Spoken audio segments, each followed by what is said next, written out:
solemnly swear I, John Fitzgerald Kennedy, do solemnly swear that you will faithfully execute the office of President of the United States that I will faithfully execute the office of President of the United States and will, to the best of your ability, and will, to the best of my ability, preserve, protect, and defend the Constitution of the United States.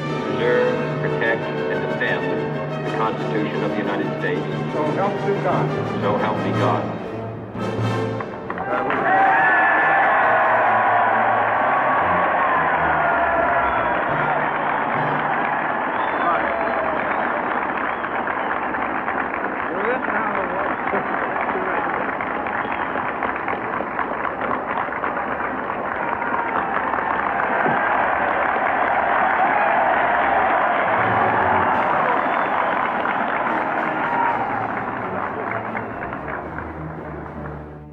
Vice President Johnson, Mr. Speaker, Mr. Chief Justice, President Eisenhower, Vice President Nixon, President Truman, Reverend clergy, fellow citizens. We observe today not a victory of party, but a celebration of freedom, symbolizing an end as well as a beginning, signifying renewal as well as change. For I have sworn before you and Almighty God the same solemn oath our forebears prescribed nearly a century and 3/4 ago. The world is very different now, for man holds in his mortal hands the power to abolish all forms of human poverty and all forms of human life. And yet the same revolutionary beliefs for which our forebears fought are still at issue around the globe. The belief that the rights of man come not from the generosity of the state, but from the hand of God. We dare not forget today that we are the heirs of that first revolution.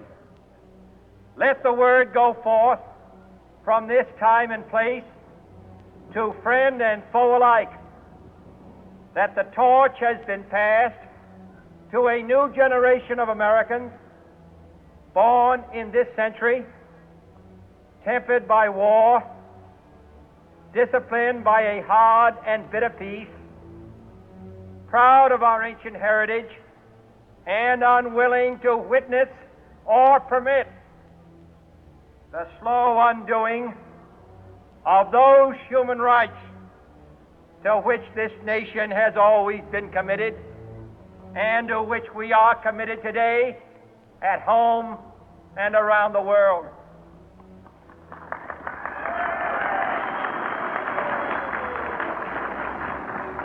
Let every nation know, whether it wishes us well or ill, that we shall pay any price, bear any burden, meet any hardship, support any friend, oppose any foe to assure the survival and the success of liberty.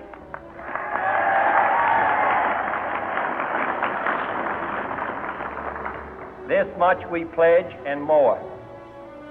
To those old allies whose cultural and spiritual origins we share, we pledge the loyalty of faithful friends.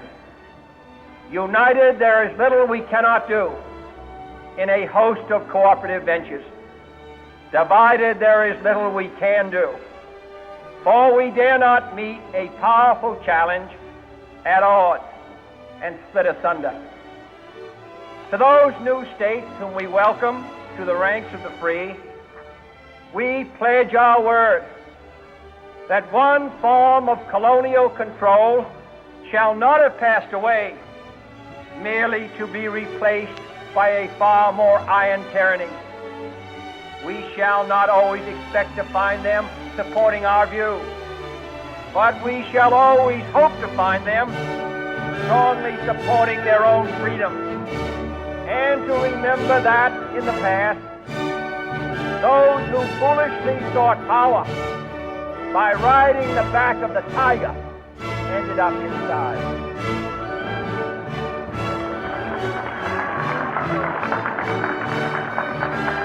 To those people in the huts and villages of half the globe, struggling to break the bonds of mass misery, we pledge our best efforts to help them help themselves.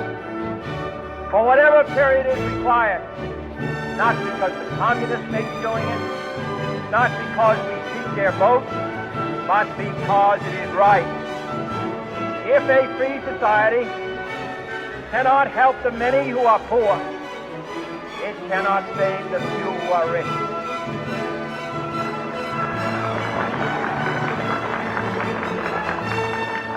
To our sister republics south of our border, we offer a special pledge to convert our good words into good deeds, in a new alliance for progress, to assist free men and free government in casting off the chains of poverty.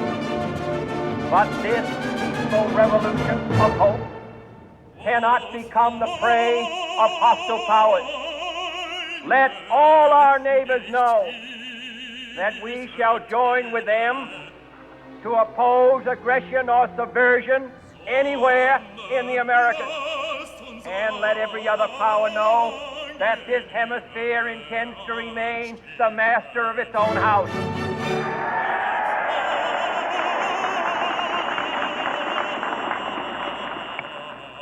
To that World Assembly of Sovereign States, the United Nations, our last best hope, in an age where the instruments of war have far outpaced the instruments of peace, we renew our pledge of support to prevent it from becoming merely a forum for invective, to strengthen its shield of the new and the weak, and to enlarge the area in which its writ may run.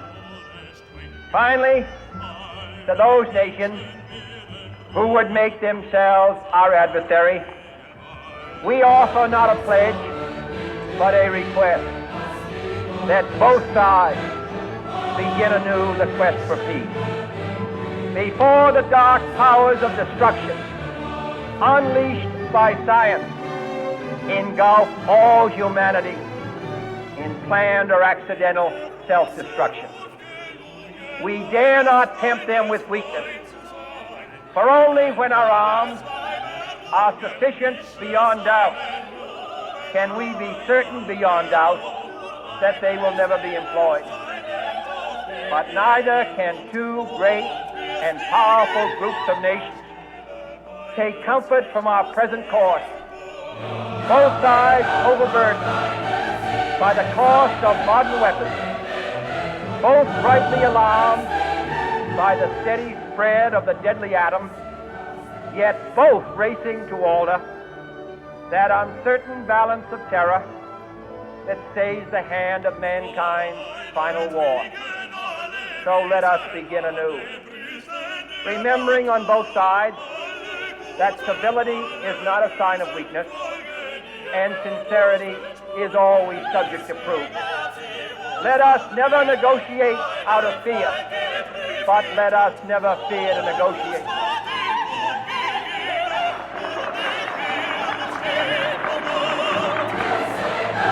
Let both sides explore what problems unite us, instead of belaboring those problems which divide us.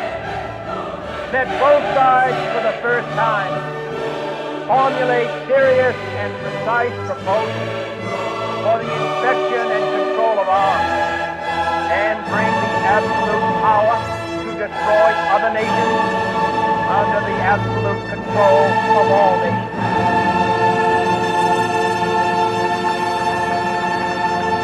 Let both sides seek to invoke the wonders of science instead of its terrors.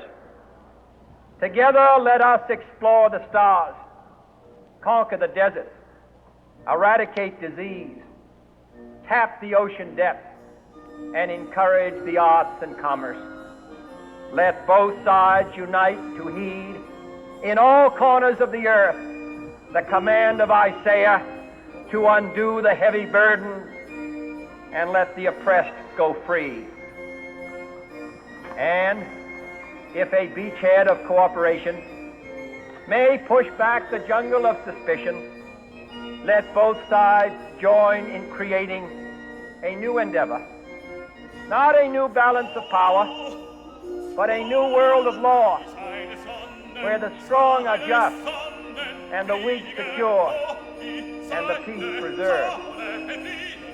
All this will not be finished in the first 100 days, nor will it be finished in the first 1,000 days, nor in the life of this administration, nor even perhaps in our lifetime on this planet.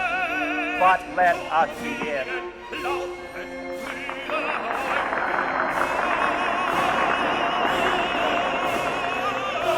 In your hands, my fellow citizens, more than mine, will rest the final success or failure of our cause. Since this country was founded, each generation of Americans has been summoned to give testimony to its national loyalty. The graves of young Americans who answered the call to service surround the globe. Now the trumpet summons us again, not as a call to bear arms, though arms we need, not as a call to battle, though in battle we are, but a call to bear the burden of a long twilight struggle, year in and year out, rejoicing in hope, patient in tribulation, a struggle against the common enemies of man, tyranny, poverty, disease, and war itself. Can we forge against these enemies a grand and global alliance, north and south, east and west, that can assure a more fruitful life for all mankind? Will you join in that historic effort?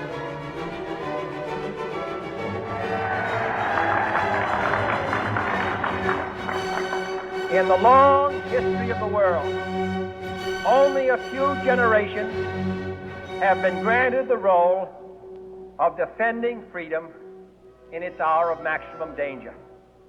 I do not shrink from this responsibility. I welcome it.